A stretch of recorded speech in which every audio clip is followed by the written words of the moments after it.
All right, good afternoon and welcome to a special edition of Virtual Face-to-Face with President Bruce Jarrell, a Staff Senate town hall addressing the pandemic from an employee's viewpoint. I'm Alex Lakowski, Executive Director of Media Relations.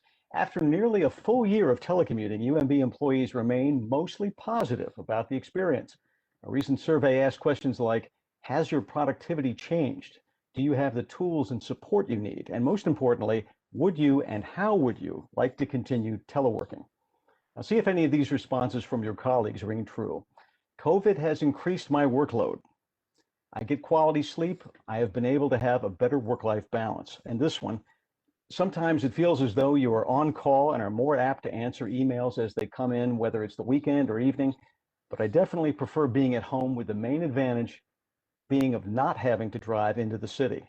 About 90% of the 257 survey respondents said they do currently telework, and more than 95% said they want that to continue, most favoring teleworking a few days per week. Despite whatever supervisors may have been worried about going into telework, self-reporting says productivity is better than ever. More than 92% said their productivity had not decreased, with more than half saying they were actually more productive working remotely. Although, as one person noted, productivity has increased. However, my day is also much longer because I have to stop throughout the day because I have a toddler. We're not the only ones working from home. Staying productive even in the face of Zoom fatigue and the loss of personal contact, it all makes you wonder, how did we do it? How did we get it all done remotely? Well, the answer is with a lot of flexibility. More than 95% of respondents said yes, their direct supervisor gives them the support they need.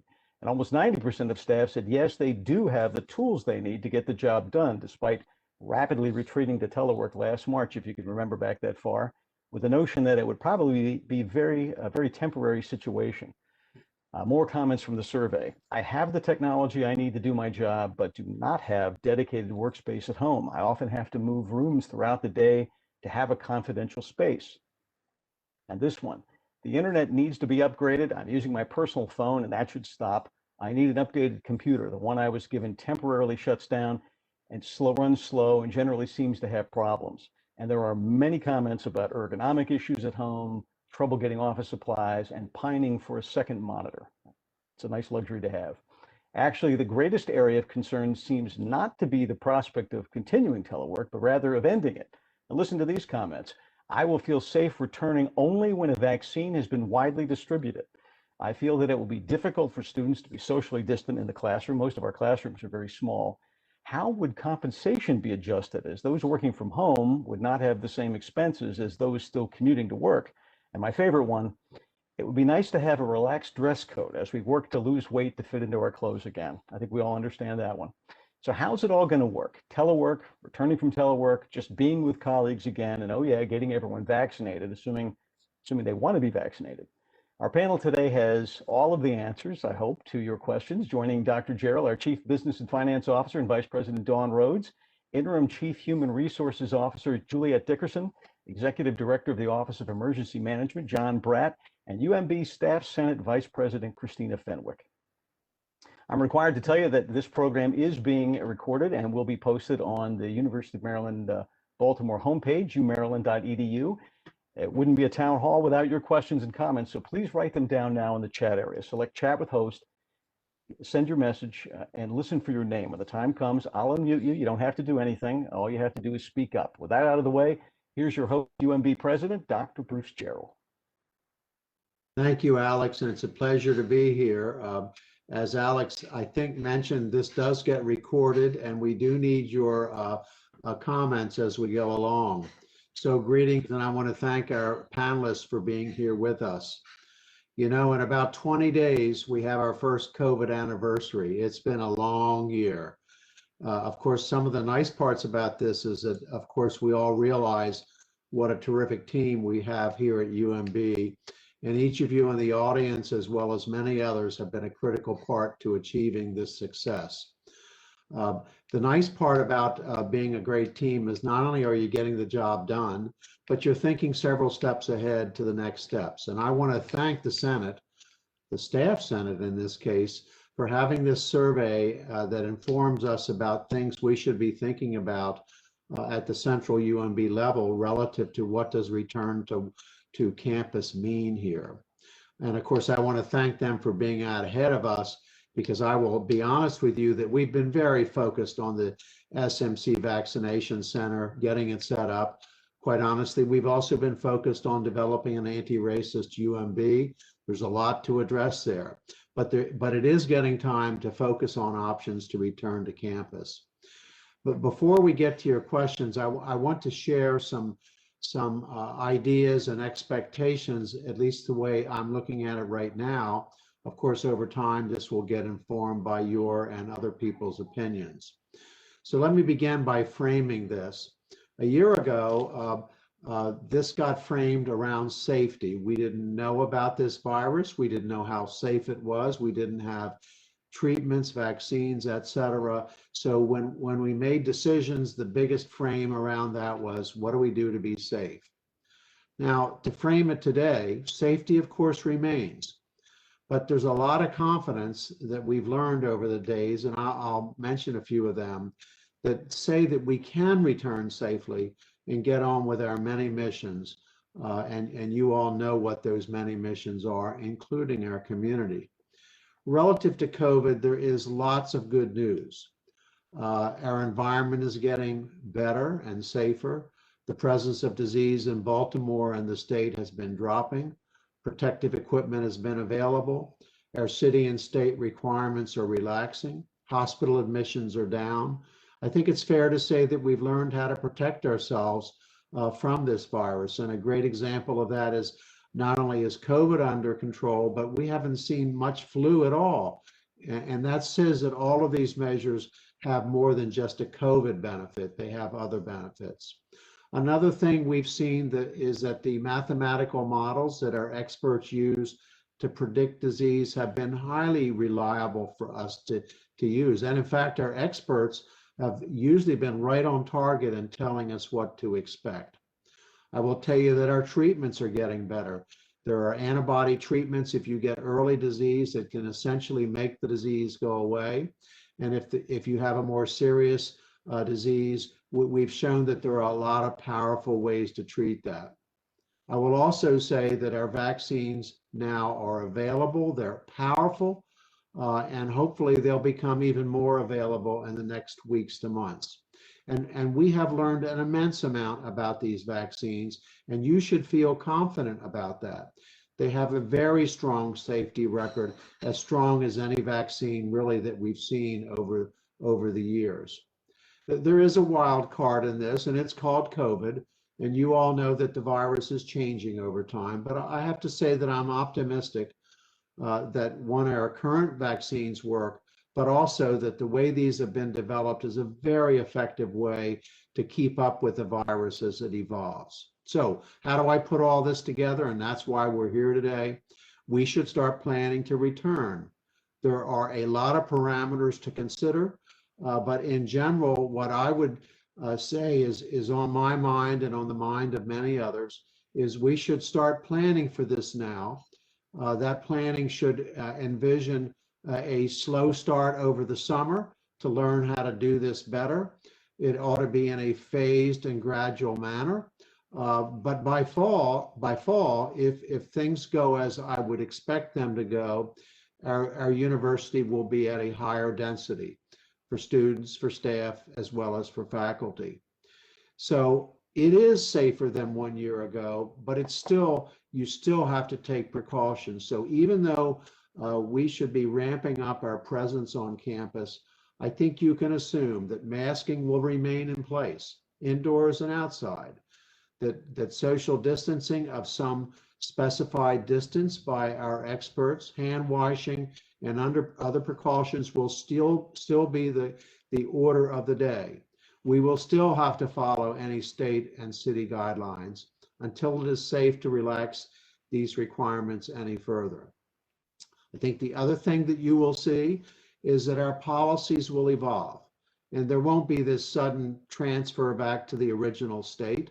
We'll evolve.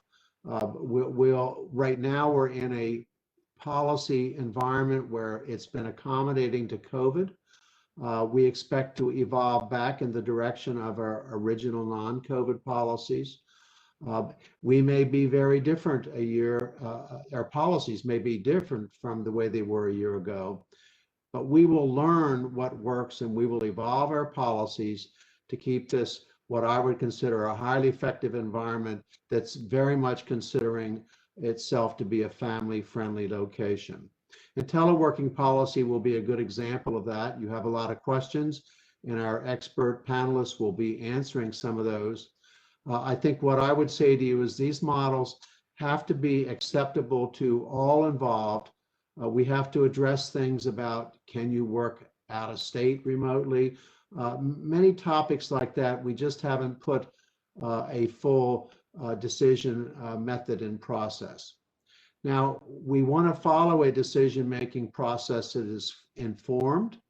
And by informed, I mean we know what the science is about vaccines, about the measurement of COVID in the community, about its transmission, and also things that are important to individuals like you and me. Am I at a higher risk? Do I get complications if I get the disease? Do I have something special at my family or my home that has to be dialed into the equation? And we will address those kinds of questions. And again, I want to assure you that I still want it to be a family-friendly university. We'll follow a process of broad input. We already have a task force structure, which some of you know. It includes shared governance. It includes the women's organizations as well as the Diversity Advisory Council. Deans and VPs will be involved. Issues that touch academic affairs like classes will get involved. And once we gather all of that input, we'll make some decisions, but then we'll touch base with you again as we're in the process of making these. And we expect that each unit, each individual business unit, in the case of the Staff Senate, will develop plans and procedures that may be somewhat unique to that unit as long as they're consistent with the UMB guidelines and other issues that we put in place. So what I hope is that you'll see a process here that's involved, that has broad input, and that is decisive in terms of here's what we can tell you. And as we go along, if there are things we can't tell you, we're going to tell you. We don't know the answer to that yet. My last caveat here is always with COVID, expect the unexpected. And if this pandemic changes again, we'll have to think about how we change again. So please always keep that in mind. With those comments as opening sort of a framework here, what I'd like to do is get to the Staff Senate's questions. And first of all, Christina Fenwick, it's a great pleasure to have you here today. And what I'd like for you to do is to go through some of your questions, and we'll point them to individual panelists to get you some answers. So Christina, please start with your questions. Thank you, Dr. Jarrell, for that. And thank you to the entire panel for taking the time to be here today. I am Vice President of the Staff Senate, and I'm here today representing the Staff Senate because our wonderful President, Christy Novak, is out on leave and won't be back until April. So earlier, Dr. Jarrell, you stated that there's a plan for a gradual return for us, and you've outlined a number of safety measures that will be in place. However, one of the concerns from the survey was, will the idea of office sharing and potential rotation of schedules be considered? So who would like to attack that one? That sounds like a Dawn or a Juliet one. Juliet, you're shaking your head.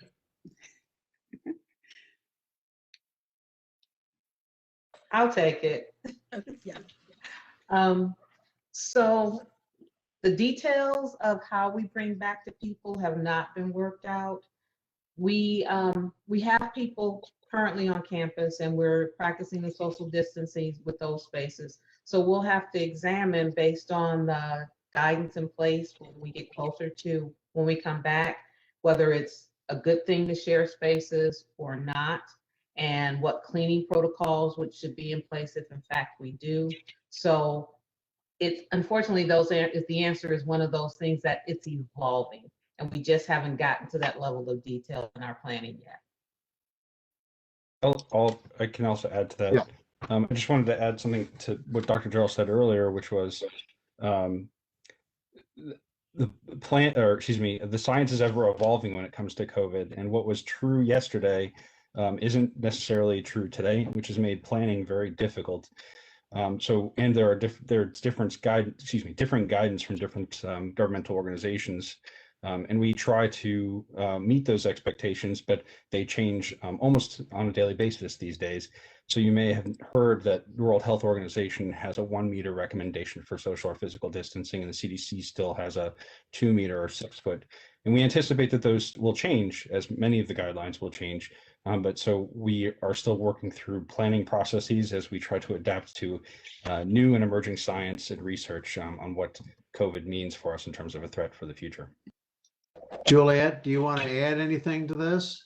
Well, the only thing that I would add, Dr. Jarrell, is that one of our overarching guiding principles going into all of this was to do everything we can to try to keep our employees safe, and that won't change.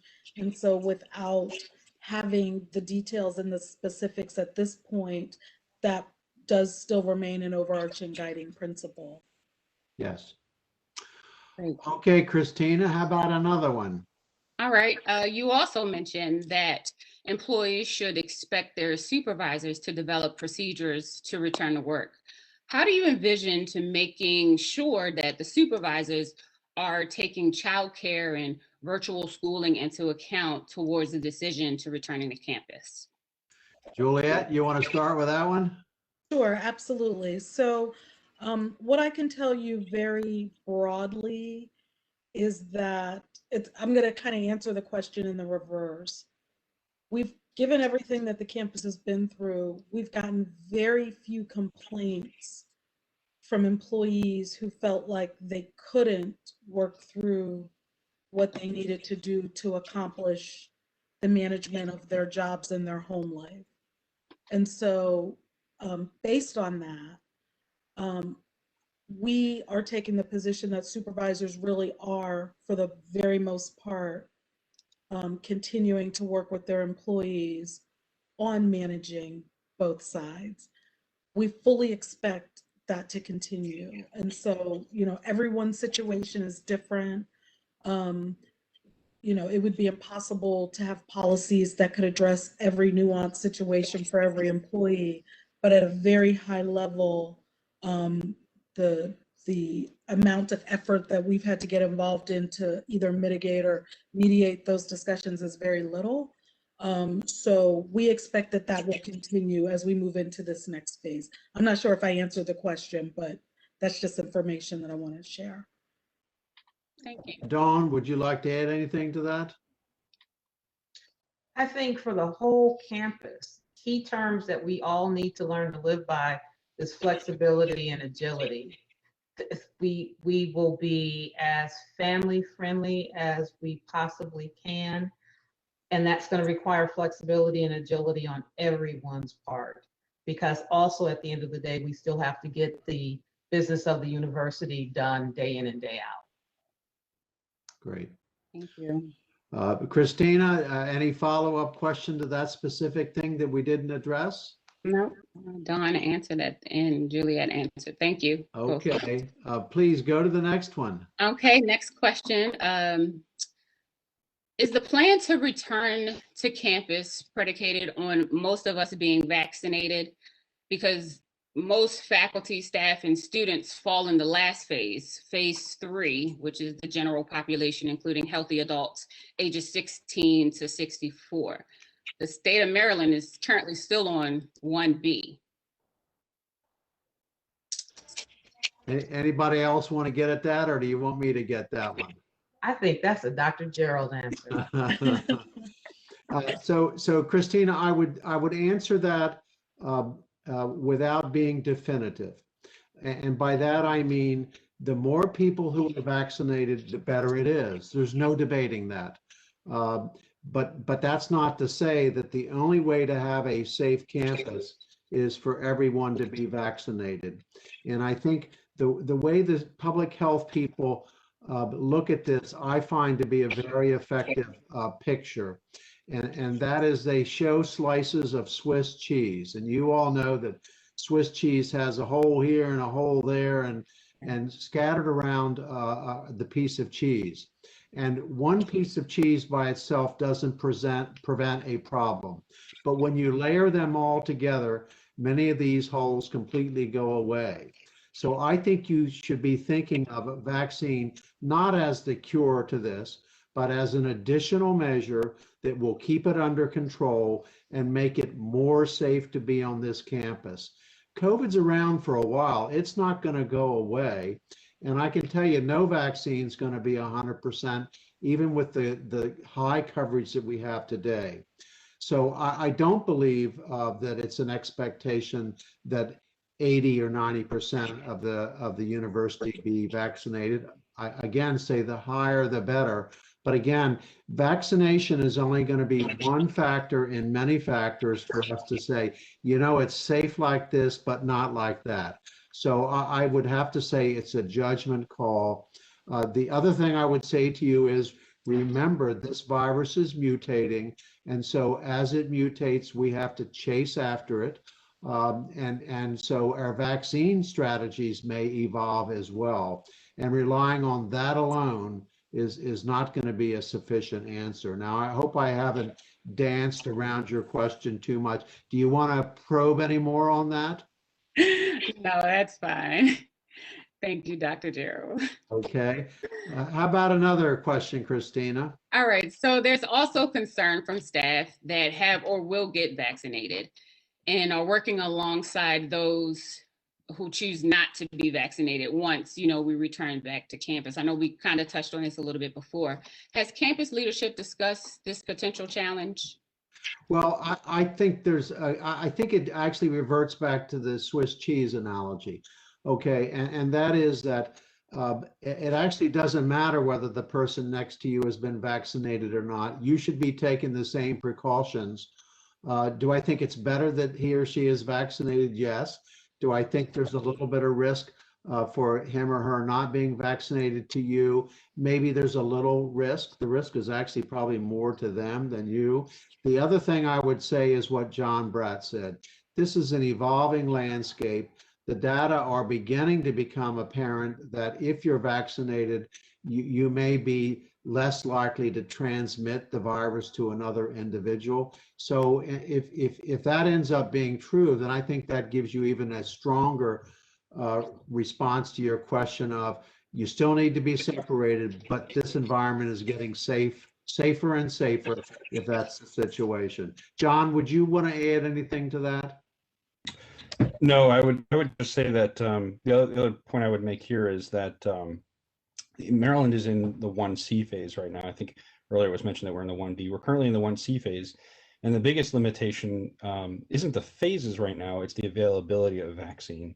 And we have capacity to administer vaccine, but we are continuing to await the production of vaccine.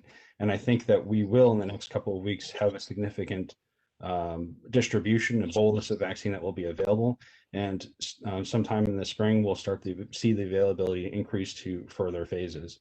And I can't say for sure that where the distribution is, and maybe others on this panel might be, Juliet maybe might be able to comment on this, but we at UMB are fairly distributed across the phases. I wouldn't say that most of our folks are in, I don't think it may be true that most of our folks are in phase 3. We have thousands of people that are in phase 1 that are eligible in phase 1A, B, and C. And higher education was specifically mentioned in the MDH guidance for higher education, certain members of the higher education community to be included in phase 1. So, and we are committed to making sure that those people have access.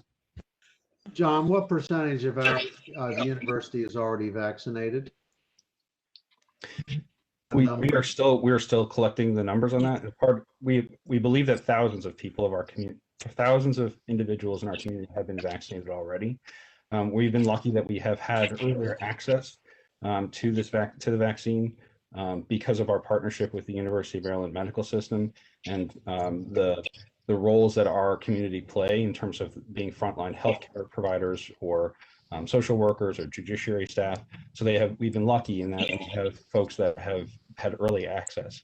Part of the difficulty in trying to understand how many people in our community have been vaccinated is because there are many places people can get vaccinated from, not just through our partnership with the medical system, but through local public health organizations or through local employers if you work at other healthcare systems. So we are collecting that data.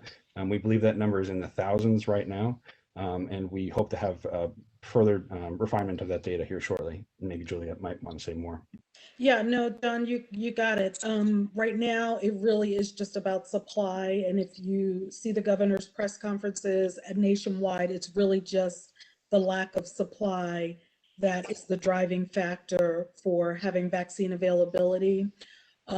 We are very fortunate to have entered this partnership with the medical system because they do get doses on a daily basis, very small numbers of doses, and we've been able to work out agreements with them to carve out specific usage for UMB employees. We recently, just in the last day or two, got 400 doses and targeted folks who are in our 1A category who we know are still waiting for vaccine. And so it's a balancing of strict adherence to the Maryland Department of Health guidelines of the phases 1A, B, C, and the vaccine availability. And so our hope is, as John mentioned, that once the faucet kind of turns on and the vaccine starts flooding the systems again, that this issue that we're faced with right now will really not be the same at the same level that it is. Right. And if I could make one quick plug here for the SAFE system. The Safe Daily Campus Monitoring, Symptom Monitoring System also now includes a section for reporting your vaccination. And we would really encourage people to self-report that you've been vaccinated so we can have a better understanding of how much of our population, how much of our community has been vaccinated. And that would help us understand that. And that is self-reporting that is regardless of where you received your vaccination, whether it be through our partnership with the medical system or some other clinic. So Yeah. Jonathan, that's optional to disclose that if you receive the vaccine or not? Yep, it's a voluntary disclosure. Right. And I'll make another, I'm sorry. I was just going to say real quick. Please go ahead, Juliet. Yeah, no, just real quick. If we send the survey out under Dr. Jarrell's name, we'll actually categorize you. Please also complete that. Really, as many data collection tools as possible that you can complete. It really just helps the larger campus have an understanding of who needs vaccine, how they're prioritized, and it makes us more efficient in being able to offer you an appointment as quickly as possible. Christina, why don't you do one more question? I can always tell when Alex is getting antsy.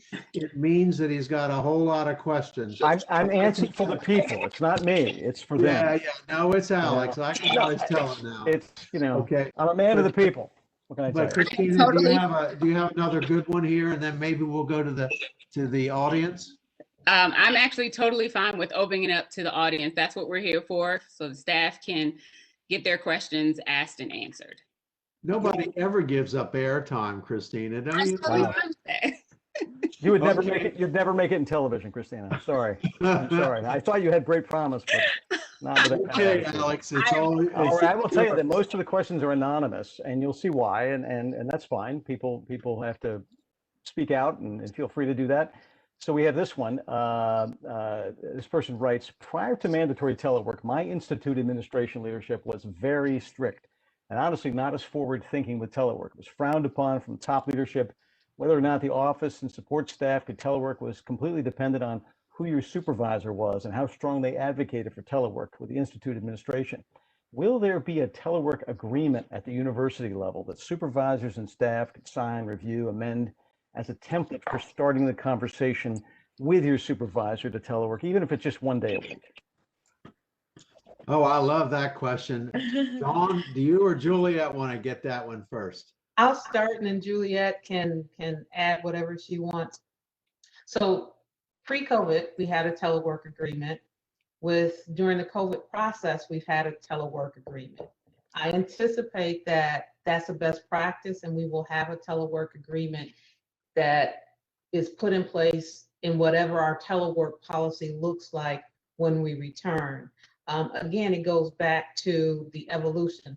What I will say is I think many managers and supervisors have learned a lot through this process. Those who thought it wasn't possible to telework have learned that it definitely is.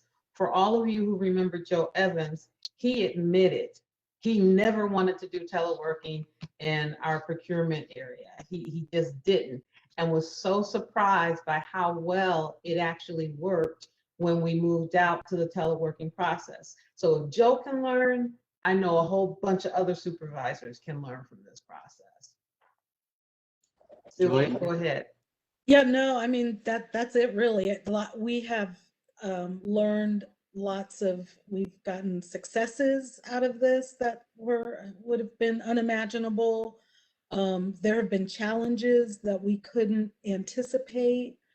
We expect to gather as much information as possible to craft the next version of UMB's telework policy. And Juliet, we did go to some trouble to make sure that there was an agreement between employers and supervisors that flexibility was something that was definitely allowable. And you want to make any comments on that? Yeah, I mean, you have you set this up to be with a family focus, and so you can't be family focused without the ability to be flexible. And so I think our biggest success has been as a campus is supporting employees in this challenging environment. Not If you talk to your friends and family about their employers, I don't think everyone feels the same, could have the same successes that UMB has had over this year. That being said, there have been challenges, and we certainly recognize those as well, and expect to pull all of that information together as we move forward.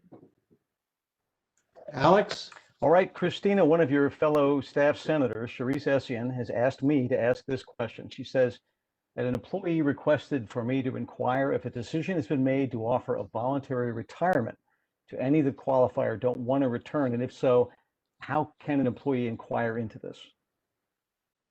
I can take that one. So the retirement plans are not managed at the campus level. And so it's a bigger question in terms of a voluntary retirement program that really lies with the state or the system. We don't have the ability at UMB to offer early retirement or incentivize voluntary retirement because all of those programs are managed at a higher level. But it sounds like that's one where we ought to do some exploration to find out what might make sense. We absolutely could. We could, yeah, go ahead. I'm sorry. I mean, typically when we're looking at early retirement programs, it is when organizations have financial challenges and they're trying to reduce the cost of our payroll. And that's not the challenge that we're dealing with right now. So I guess I had not anticipated even inquiring of the system if that's something that we could do at UMB. I don't think that's a problem we're trying to solve right now. Okay, well, we'll learn more about it. Christina, by the way, on each of these questions, please, if you've got things you'd like to add into the question or the answer, please do. Any? Do you have any right now? No. Okay. Christina knows that I'm going to be trying to get her involvement in this as much as we can, right, Christina? That's right. Okay, Alex. Well, she's looking out for the staff too, and they do have a lot of questions. I'm going to bring Shauna Guest in. Shauna, are you there?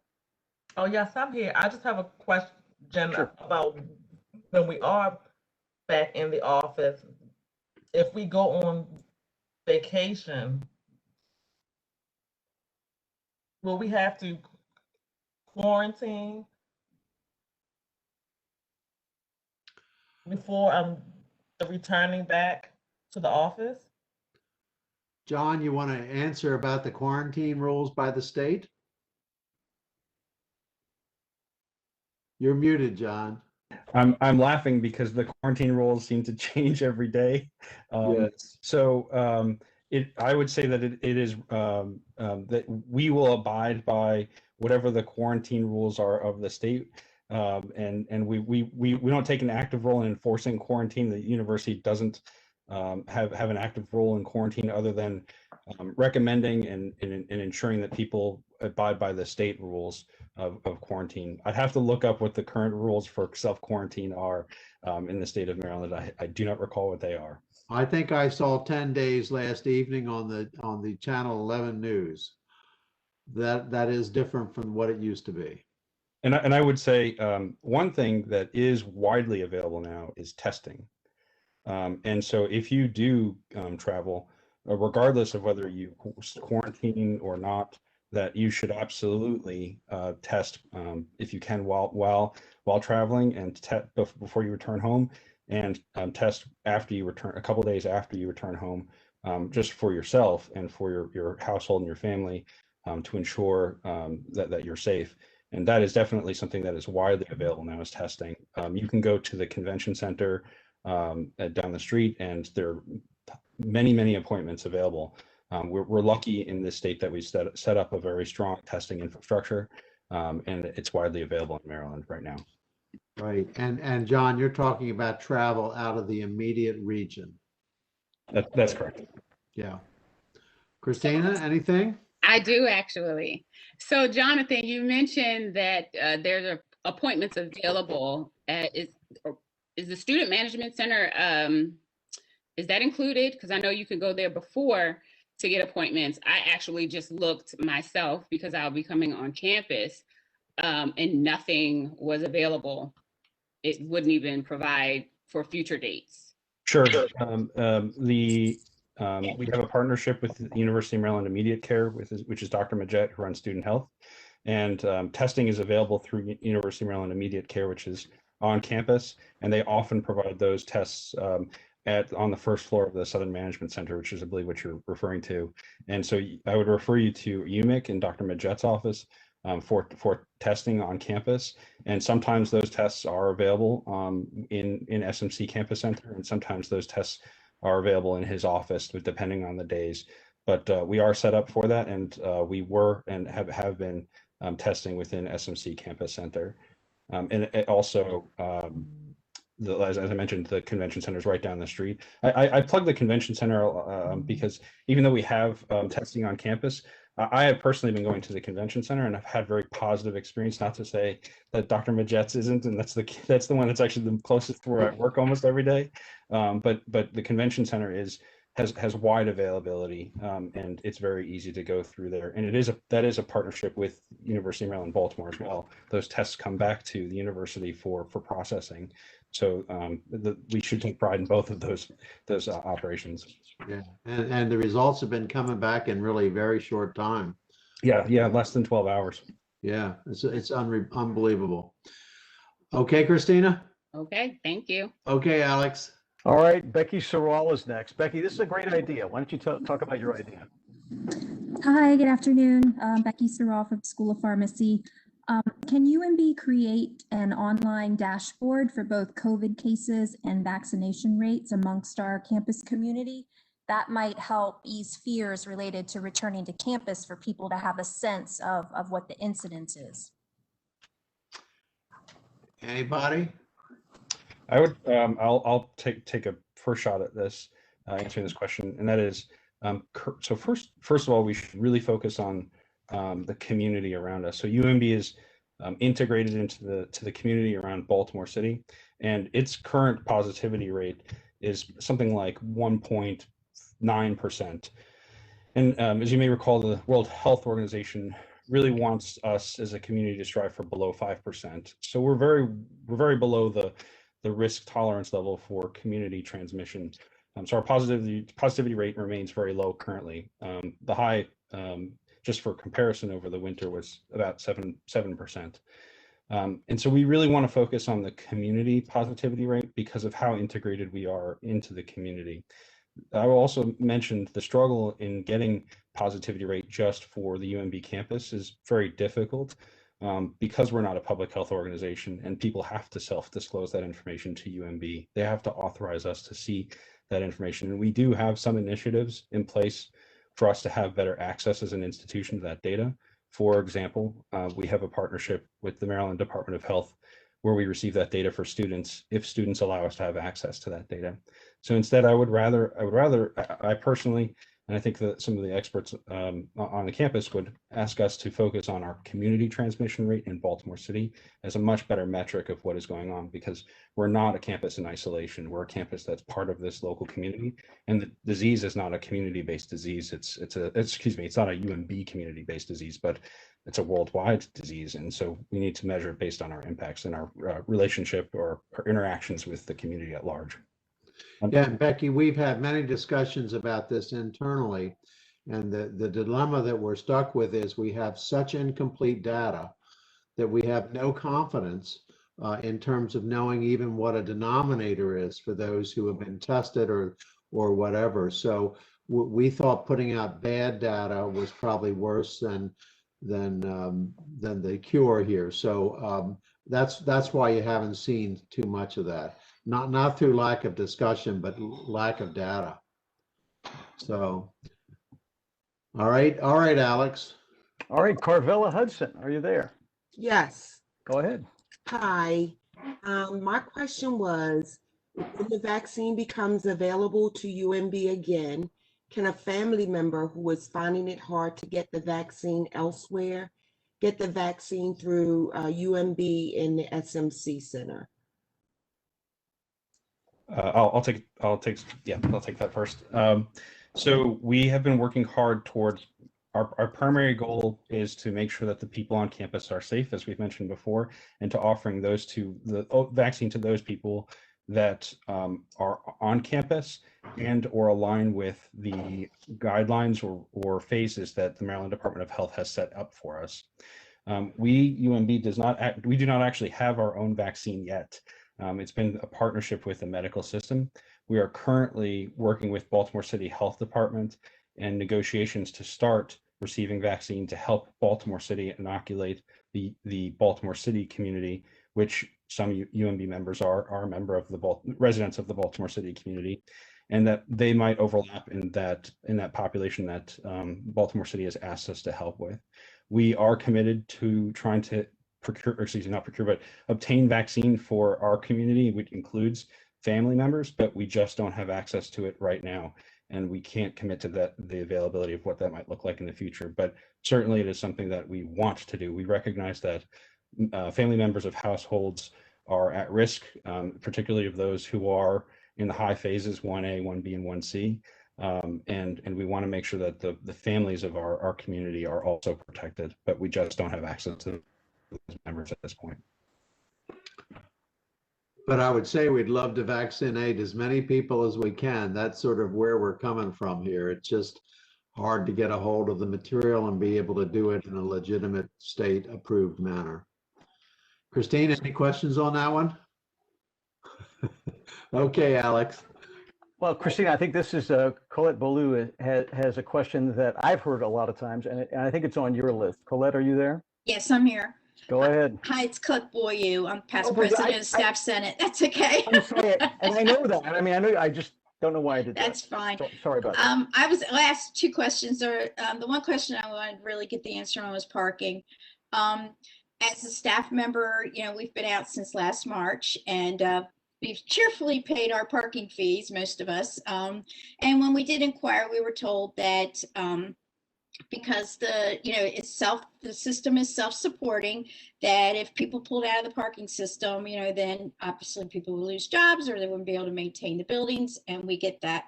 The thing is it's like now it's a year, and now it looks like at least it's going to go to June, maybe beyond that. And we were told we did have the option to opt out of parking. But if we try to get back in, we A, might not get a parking space back, and B, if we did get a parking space back, it might not be in the building that you're used to parking in. So I just wonder if there's any kind of update on any of that, or has there been any discussions on it? Because it seems like it just doesn't get talked about at all. That's a Dawn question. Dawn? Thank you for the question. I'm sure it's on many people's minds. So the financial pressures on the parking auxiliary have not changed. We did tell people that they could remove the parking reduction from their payroll based on their personal choice. We didn't say you wouldn't get a parking spot on campus because we understand that we still have enough inventory to provide parking to all of our employees, plus people we were seeking to make up for the revenue loss.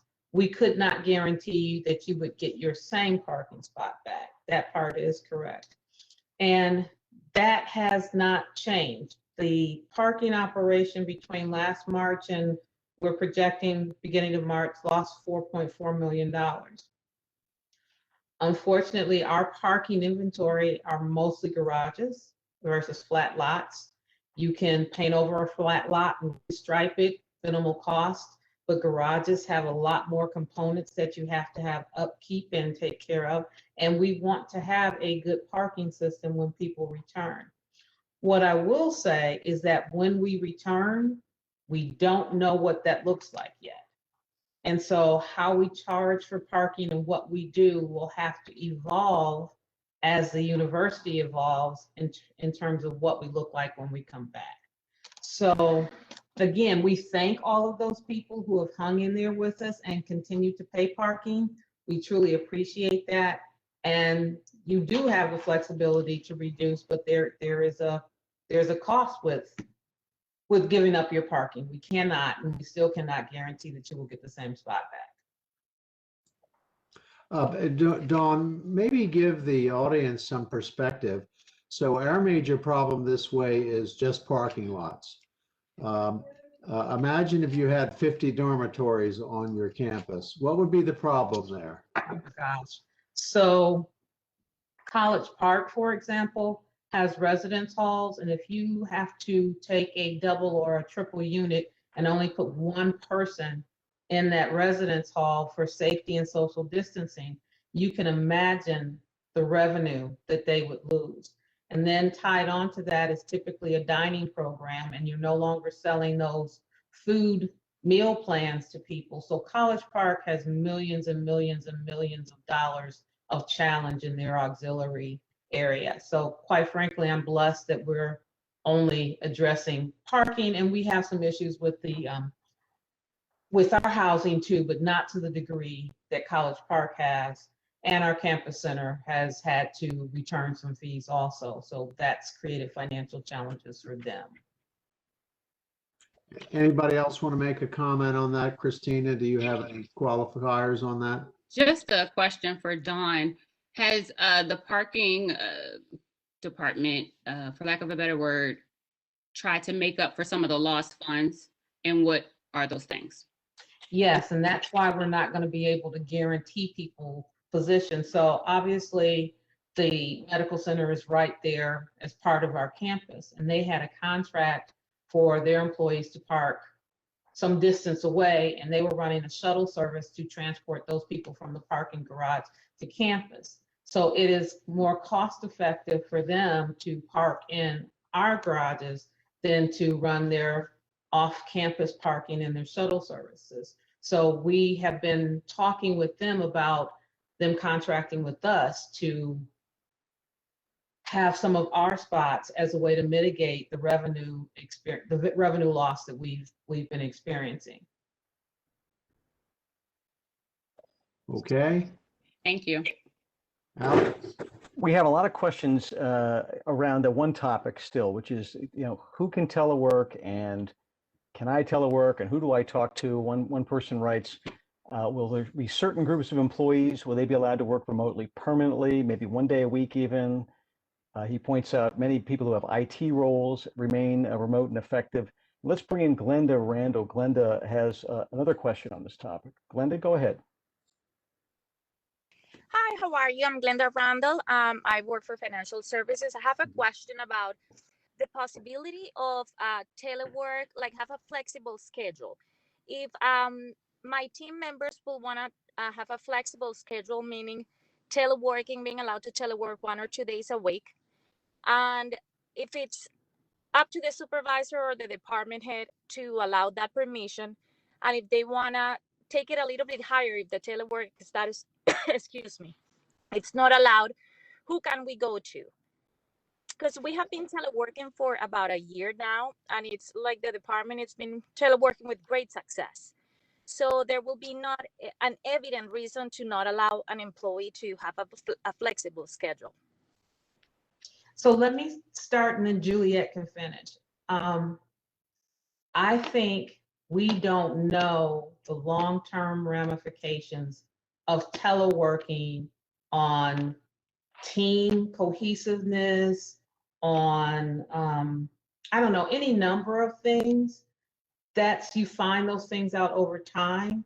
So I think I love teleworking, quite frankly, but I think we also have to know, we don't know what the unintended consequences are yet of teleworking. So I don't, and Juliet can respond in terms of whether there were limits on the amount of teleworking pre-COVID, because you could always register with and work it out with your supervisor. But when you say that there aren't any obvious reasons, there might not be any obvious reasons, but there might be reasons that we found out down the road that 100% teleworking is not the best route to go. So Juliet, I'll ask you to add to that, please. Sure, absolutely. Just to reiterate what Dawn just said, you know, we had a telework policy for years prior to the pandemic. It just had to be adapted. And so as we move forward, managing telework in the pandemic mostly happened between employees and supervisors. And that's where it should happen, right? And so it'll be this balance of needing to get the work done. The environment is changing again. And what is that balance? We have seen some larger research out there that says that the hybrid model supports stronger output than 100% telework. But again, this is individual. It depends on the job. It depends on the environment. So the question that was raised is absolutely the framework of what we will be using as we start to move towards the revised telework policy for the campus. But to Dawn's point, we had to pivot quickly to go out on the pandemic, and now we're going to be thoughtful about coming back. But the expectation is that we will slowly increase density, and you'll have more information on what that'll look like.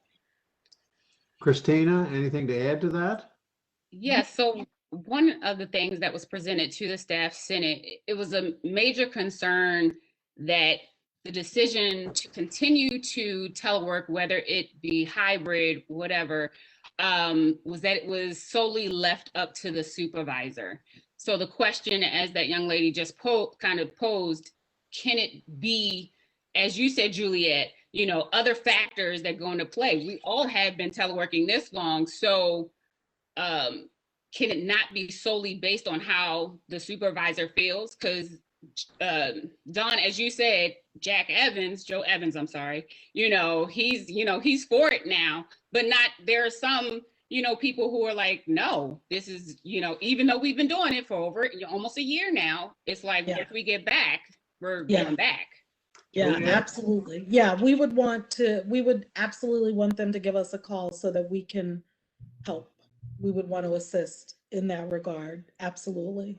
We've had very little energy around supervisors not being supportive. So let me just say that doesn't mean everybody's situation has been easy to manage. But based on the amount of involvement that the employee relations team has had, this really is not one of the predominant issues that has come out of us teleworking. Now, of course, in a lot of situations, we don't have a choice. But to Dawn's earlier point, people who may have been vehemently against telework have now been forced over the course of this year to make the same adjustments that everybody else has. And so we absolutely would want to assist employees if they feel challenged in that regard. I think the other question that is still out for me is you guys did an excellent job seeking the input of staff members about productivity. We haven't specifically asked supervisors to see if their responses are in alignment with what staff said. So while an employee may think that the experience went really well, the supervisor may not, and vice versa. So I think we have to do our due diligence and finding out how well did things go and what jobs tend to lend themselves better to telework, and even on an individual basis. Some individuals require more structure, more supervision, and would prefer it than to have as much latitude as a teleworking agreement might be. So there's just a lot of components and variables to making the right, thoughtful decision, and that's what we want to do. So we're down to 4 minutes to manage this. So I'm going to give Christina the chance to ask a last question, and then we'll see if there's any other time. Christina, do you have any other questions you want to chip in here? Let's see, parking was addressed. So we all, attend a lot of Zoom and WebEx meetings and events. Staff are reporting, still reporting virtual fatigue, and it's continuing. What are some of the resources available, not just to staff, but to the UMB community as a whole? So we have the wellness team out of Human Resources has been facilitating programs throughout the pandemic. We have one actually starting on Monday that is still open and available about resiliency, connecting, engaging, growing, and learning, and really focused around the issue of holistic wellness.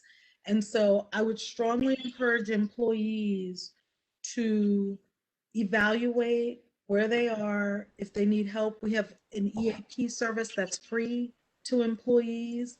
If they are looking for resources, they can call Human Resources. We're happy to help employees figure out what the best resource is.